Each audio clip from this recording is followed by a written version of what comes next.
Super clay দিয়ে সত্যি কি এরকম জগন্নাথ বানানো সম্ভব? চলো দেখি, চেষ্টা করি এরকম জগন্নাথ বানাতে পারি কি না। বাড়িতে থাকা খবরের কাগজ, বা আমি তো খবরের কাগজ ইউজ করেছি, তোমরা চাইলে এমনি যে কোনো কাগজ তোমরা কিন্তু ইউজ করতে পারো।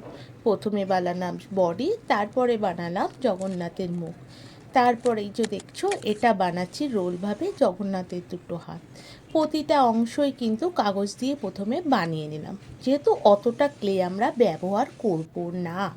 তারপরে বানালাম মুখের জন্য প্রথমে কালো রঙের যে ক্লে হয় সেটা ইউজ করলাম, এবং অনেকটা জগন্নাথের জন্য সাদা ক্লের প্রয়োজন। সাদা ক্লে তো এতটা পাওয়া যায় না, তাই আমি কালারিং ক্লে দিয়েই করেছি। তোমরা চাইলে সাদা ক্লেও শুধু ইউজ করতে পারো।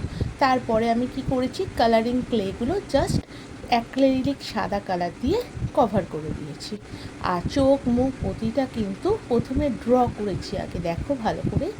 ড্র করার পর কিন্তু আমি সেগুলোতে ডিটেলিং দিয়েছি কালার দিয়ে। প্রত্যেকটা অংশ আগে রাফলি তোমরা ড্র করে নেবে, কারণ আমি ইজিলি এতটা পারছিলাম না, তাই কিন্তু আমি প্রথমে রাফলি ড্র করেছি। মুখগুলো একটা স্টেপ বাই স্টেপ ড্র করলাম, জগন্নাথের মুখটা কমপ্লিট করলাম। অলমোস্ট আমাদের জগন্নাথের মুখ কিন্তু কমপ্লিট হয়ে গেছে। আর আমি এতে acrylic colour and white pen use করেছি। এবার বানাচ্ছি হাত। যে কাগজের রোলটা বানিয়েছিলাম তাতেই আমি ক্লে দিয়ে কভার করলাম, এটা কিন্তু সাদা ক্লে দিয়েছি।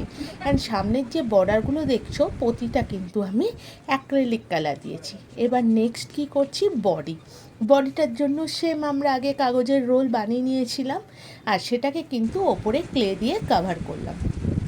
তার ওপরে দিলাম কভার, অ্যান্ড তার ওপরে কিন্তু সেম প্রসেসে ক্লে দিলাম। এবার বডি আর মুখটা জুড়ে দিলাম। তারপর দেখো জগন্নাথকে সাজাবার পর্ব, এবং সাজিয়ে কেমন লাগলো তোমরা অবশ্যই জানিও।